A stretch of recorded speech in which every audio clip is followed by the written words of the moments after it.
Hai guys, kembali lagi di sini. Hari ini kami akan membuat podcast pertama kami, yaitu podcast Makim. Nah, bentar lagi saya akan mengundang salah satu bintang tamu yang paling cantik lah sebenarnya, ya kan? Gila, Bu Sri. Hai semuanya, apa kabar? Apa kabar? Oke. Sekarang kita kedatangan Bu Sri ya. Oke. Gimana kabar Bu hari ini, Bu? Baik, sehat. Gimana ngajarnya hari ini, Bu? Wah, luar biasa, cuma tadi ada jatuh sedikit.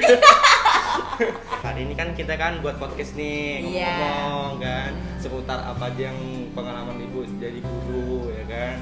Iya. Nah, mau nanya nih, kayak gimana sih terpikirkan kok Ibu bisa jadi guru gitu? Apa cita-cita Ibu ya atau gimana, Bu?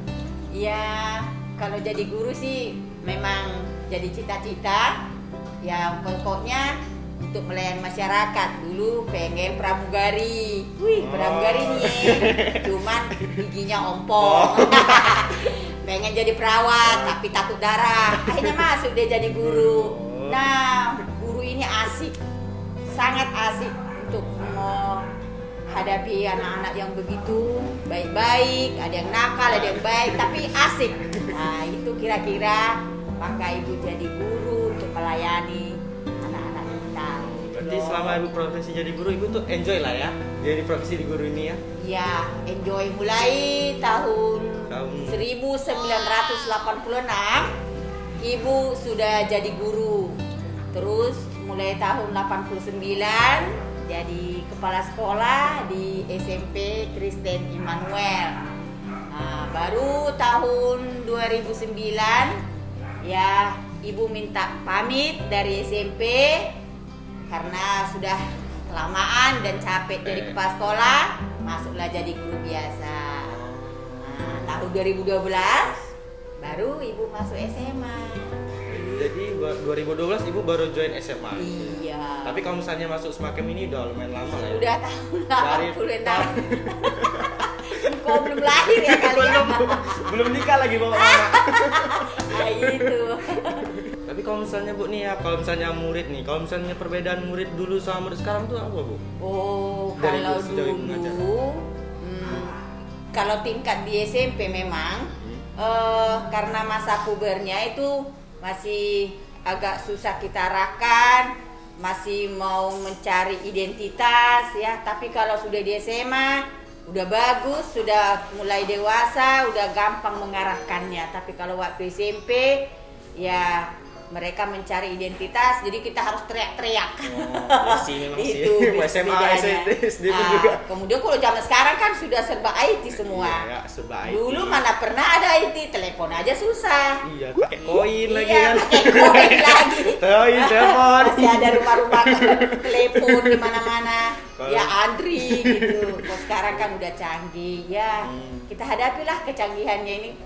Nah, anak kami juga harus lebih memperbaiki cara bagaimana memakai IT untuk yang terbaik.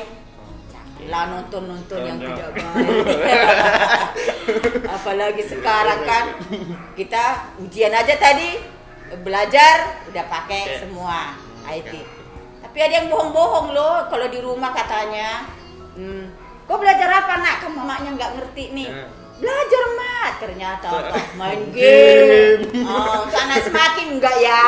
Enggak, ada semakin baik-baik. Tapi kalau misalnya gini, sejauh ini kan Ibu kan bilang ada kayak ngadapin anak-anak nakal. Sejauh ini sudah pernah nakal sih anak yang pernah Ibu hadapi itu? Oh, Kejadian apa gitu? Itu salah satu hanya merokok kalau di SMP. Dulu masalah yang selalu kita, baik mungkin di SMA juga itu selalu masalah merokok. Nah, kalau merokok ini kan lama-lama kan bisa membawa yang ketidak baik ya. Nanti kan awalnya dikasih dulu gratis nih rokok. Nah, ternyata di dalam rokok itu ada diisi katanya itu daun ganja. Jadi tembakaunya itu diganti masuk itu daun ganja. Daun ganja, akhirnya susah kan? Itu makanya Ibu selalu kalau mereka sudah ketahuan merokok, itu kita langsung selesaikan, panggil orang tua buat janji. Itu yang paling. Terus kalau dulu ada lagi main apa namanya? Main game dia apa bukan main game HP. kan ada permainan game itu yang lompat-lompat gitu bukan ya, ada apa kan dulu ada permainan game kan ya yang di ada toko-tokonya gitu, apa namanya itu? Jadi anak ini nggak ke sekolah tapi main game. Oh, warnet. Warnet. Warnet. Jangan warnet. Paling bahaya Warnet itu. PS dulu ya, Bu. Paling Betul. sering ya. Iya. Iya sih. betul. Kalau Jadi dia berangkat dari rumah. Taunya nggak Wah. sampai ke sekolah. Tadi kan Ibu kan bilang ini yang SMP nih. Yang SMA tuh kasusnya sama ya, Bu? Atau Kalau beda-beda? SMA enggak, udah lebih baik. SMA ada lebih baik ya. SMA kenapa? Karena udah mulai dewasa. Jadi nggak gitu susah lagi. Paling kalau di SMA yang ngebut ngebut lah ya. Ngebut lah ya. Iya, persoalannya udah beda. Ngebut ya itu dia. Ya paling ya itulah masalah anak muda itu. Itu. Tapi walaupun seasik apapun profesi guru kan kayak ada titik jenuhnya kan, Bu. Iya, betul. Titik jenuhnya itu terjadi kalau nilai murid kita itu nggak tercapai, kita tuh koreksi diri. Kenapa kok anak ini nggak bisa? Ada masalah apa? Nah, itu nanti kita dekati dia. Kamu kenapa? Ternyata ada masalah di keluarga. Jadi kita itu sebagai guru harus juga melihat kenapa bisa nilainya turun. Oh, ternyata dia punya masalah. Ini sekarang juga ada kita hadapi yang kelas 3 baru ini juga ada masalah. Ini nilai dia turun. Sebelumnya bagus gitu. Ternyata kita tanya kenapa? Masalah keluarga. Jadi memang ya keluarga memang sangat mempengaruhi ya. Besar lah ya sangat pengaruh besar loh. Apa yang terjadi di keluarga? Jadi ya dimohon juga lah kepada orang tua mungkin nanti mau nonton apa melihat anak-anak kita ini kasihan kalau berantem orang tua pengaruh sekali ke nilai. Jadi trauma lah ya Iya. melihat orang tua. Nanti berantem. jadi bengong di sekolah kan mikirkan, aduh kenapa begini bapakku, kenapa begini mamaku. Akhirnya dia bengong, nggak dengarkan lagi guru. Dia udah nggak dengar guru nanya dia nggak tahu lagi Blank karena ya? blank karena nggak fokus Nggak kan fokus. kasihan kan kalau udah kayak gitu ya mohonlah di rumah itu juga baik-baik gitu kan bisa saling bertukar pikiran lah dengan orang tua maunya gimana supaya semua baik gitu. Iya sih, tapi kan walaupun gitu kan Bu kan ada juga beberapa kayak anak nggak terlalu akrab dengan orang tuanya, ada kan beberapa kayak gitu Bu. Iya. Itu kan kayak pengaruh juga lah ya Bu untuk. Iya betul. Jadi anak kalau terbuka sama orang tuanya, jadi dia mendem sendiri, jadi kayak kena ke mental kesehatannya ya. Iya, jangan sekali mau ya makanya jangan sekali-sekali anak itu curhat ke temannya. Kalau bisa curhat ke orang tua. Jadi solusinya ada. Kalau misalnya dia curhat ke temannya, bisa dibawa ke yang nggak benar kan? Iya sih. Bisa dibawa ke benar nggak benar. Dikasihlah, ayo kita di sana happy. Pergi Iya. nyanyi apa? Minum, kan? Ya sebentar dia happy. Iya. Sampai rumah bengong lagi. Bengong lagi. Nah kalau dia ke orang tua, dia bisa dibawa dalam doa. Kalau dia Kristen, bawa dalam apa? Kalau dia Buddha, tergantung ajaran-ajaran dari orang tuanya kan. Nggak mungkin lah ada orang tua itu yang anaknya suka nggak bagus kan? Itu. Jadi kalau ke orang tua, ya dimohonlah ke kalian yang remaja kalau ada masalah curhatlah ke orang tua, apalagi anak kami yang perempuan. Ya, curhatnya ke orang tua. Kalau udah punya teman, kasih tahu aja, orang tua terima kok. Jangan sampai nanti curi-curi keluar gitu. Curi-curi, ya kalau itu bahaya sih. Kan banyak kayak kejahatan-kejahatan tuh kayak ngambil organ dalam, penculikan anak, perdagangan manusia. Karena itu, dia curi-curi keluar, orang tua nggak tahu di mana. Ternyata udah lain kan ya. Apalagi sekarang makin bahaya. Makin bahaya karena apalagi zaman Covid ini semua pandemi, susah. semua susah. Aduh, ngeri lah.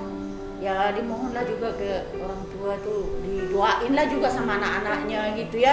Jangan menambahi susah, udah susah cari uang. Susah lagi untuk mencari mendidik anaknya kan kasihan. Jadi ya pokoknya memang harus saling take and give sih. Ya orang tua dengan anak harus saling paham gitu, saling memahami. Iya gitu. Jadi kalaupun ada teman lawan jenisnya, kasih tahu aja ke orang tua, nggak apa-apa loh. Ya lebih baik orang tua tahu daripada nggak tahu sama sekali. Betul itu. Jadi kan orang tua juga bisa kasih nasihat. Nggak mungkin lah orang tua itu nggak kasih nasihat yang baik kan. Iya, Tentu memberi nasihat itu ya kalau memang anak itu sadar semua yang diberi orang tua itu baik, bukan mau menjuruskan dia gitu. Tapi kan Bu kan kadang kan anak nih kan kayak ada ya difokuskan kayak kamu harus ini itu gimana tanggapan itu? Iya memang kamu harus ini, tapi untuk anak-anak SMA sekarang ya itu nggak boleh. Karena kita juga punya anak ya, ibu juga punya anak, kita nggak pernah memaksakan, tapi pelan-pelan kita kasih tahu kalau kamu begini nanti kamu harus begini, nah, gitu. Jadi pelan-pelan aja, pelan-pelan terus tetap dalam doa. Itu kalau dipaksakan bisa fatal.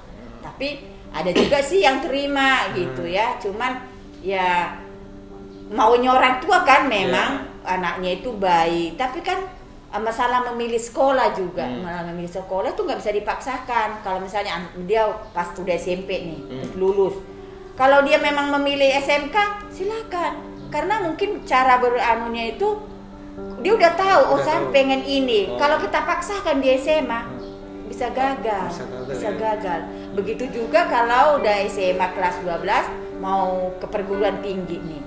Nah, kau maunya dokter kan, orang tua nih maunya dokter. Nah, sementara anaknya kan nggak mau. Kalau kita paksa, putus di tengah jalan, padahal uang udah habis, ya kan?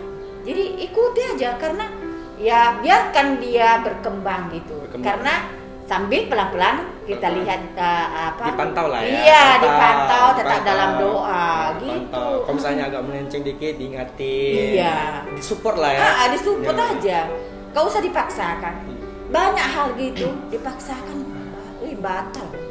Nanti udah maju dia waktu perkuliahan, udah maju dia 2 semester karena nggak suka itu jurusan, akhirnya dia tinggal. Terus dia bilang, kenapa nak? Kata mamahnya gitu. Kan mama yang maksa aku kesini. Kan yang bilang gitu. Bahaya itu. Jadi ya kalau menurut ibu sih, biarkan aja dia memilih sendiri, biarkan dia dewasa menentukan masa depannya. Orang tua itu guru hanya bisa memantau, membimbing. Betul itu. Memantau, membimbing. Kalau misalnya mereka agak ada salah dikit kasih tahu, kasih nasihat. Kasih kalau misalnya ada masalah ya bertukar pikiran lah, kasih solusi. Iya, betul itu. Memang ya kalau memang gitu kan bagus sekali. Ya, jangan dipaksakan lah gitu. Cuma terkadang kan Bu ada beberapa di orang tua di Indonesia ini kayak kamu harus ini pokoknya. Lihatlah anak tetangga tuh. Nggak bisa kayak gini ya kamu, dibanding-bandingkan gitu Bu. Jadi kayak merasa diri nggak punya skill gitu Bu, jadinya kayak kena ke mentalnya gitu lah Bu. Apalagi membandingkan, sebenarnya nggak boleh loh. Nggak boleh. Dia anak tetangga itu baik-baik gini. Itu mental anak kita jatuh loh. Nggak boleh, ngeri loh itu. Harusnya sebagai orang tua itu memang harus ada kayak pendidikannya gitu ya. Baca buku aja bagaimana mendidik anak itu, maunya gimana. Kalau dipaksakan itu sangat bahaya sekali.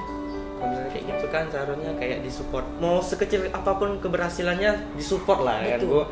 Makanya tadi kan perlu saling pengertian ya, saling pengertian, ada kasih. Kalau udah ada kasih antara orang tua dan anak, ya bisa berjalan dengan baik. Anak senang, orang tua senang, keluarga harmonis. Iya gitu, memang zaman sekarang kan ya. Zaman sekarang banyak perbandingan Bu. Dikit salah dibandingin. Gak bisa dikit dibandingin. Iya, tapi orang tua yang baik sebenarnya jangan sekali-sekali membandingkan. Nanti kalau dijawab, itulah anakmu. Mungkin karakter anak-anak kan mungkin beda-beda kan Bu. Ada yang bisa menerima buat jadi motivasi, ada juga bisa jadi depresi untuk dia kan Bu. Iya, betul itu. Tergantung anak dan orang tua, pokoknya saling support lah, memahami sama lain. Saling memahami. Ya juga teman-teman juga, ya banyak juga loh pengaruh dari teman. Yes. Kalau kita tuh berteman sama yang di luar sana suka gitu kan, ikut itu bisa loh kita terikut. Nah kalau kita berteman sama yang baik, yang suka belajar ini, kita juga ikut-ikut. Jadi karena emosi kita ini kan masih belum stabil ya. Stabil kali lah. Jadi masih gampang labil lah istilahnya, labil lah ya. masih labil. Gampang ikut-ikut lah ya. Betul. Mungkin awal-awal dia bilang enggak lah bakal ikut. Ya, sebulan, 2 iya. bulan kemudian jadi ikut ya kan. Akhirnya kan ikut dia kan. akhirnya lupa dia. Ya, lupa dengan jati diri dia. Jati dirinya langsung kalau udah sampai jauh dia melangkah yang tidak baik itu. Nah, inilah kasihan lah kan, orang tua pun kasihan, di sekolah pun sering ditegur. Nah, siapa sih yang suka-suka negorin? Kita kan sebenarnya di sekolah itu menganggap semuanya kenapa harus marah itu kadang negor, karena kita menganggap anak kita gitu, kasihan. Kalau kita bayangkan coba kalian nanti kalau di sekolah misalnya main-main, nilai jelek, padahal tugasmu di rumah hanya belajar. Iya, belajar. Datang orang tua ambil meet misalnya, nilai kurang, kan menangis kan. Yes. Wih, saya pernah lihat itu orang tua ini menangis. Kan nggak ada kerjamu di rumah, hanya belajar. Masa hanya selembar kertas seperti ijazah, pernah yang ada nggak lulus itu kan? Hanya 1 lembar ini aja yang ibu mama tuntut dari kamu, kok nggak bisa gitu. Jadi anaknya pun udah nyesal, nggak ada guna kan? Maka guru itu selalu mengingatkan, jangan sampai setelah kejadian menyesal, tak ada guna kan? Iya, hasilnya juga jadi gugur, nggak bisa lagi. Kalau kelulusan dulu paling ngeri memang, paling ngeri yang waktu ujian nasional itu. Begitu kita bagi amplopnya, nanti dibuka lah kan ikut orang tua semua tuh, buka, pingsan loh mamanya sampai nangis terus anaknya ini pun nangis, langsung kami peluk aja, kami bawa ke ruangan, kita doa dulu situ supaya tenang. Mamanya ini pun udah pingsan karena apa? Katanya dileskan, les habis uangnya juga, ternyata hasilnya begitu. Nah, terus kenapa susah? Karena materinya untuk ujian nasional itu kan materinya itu dari kelas 1, kalau dulu kan kelas 1, kelas 2.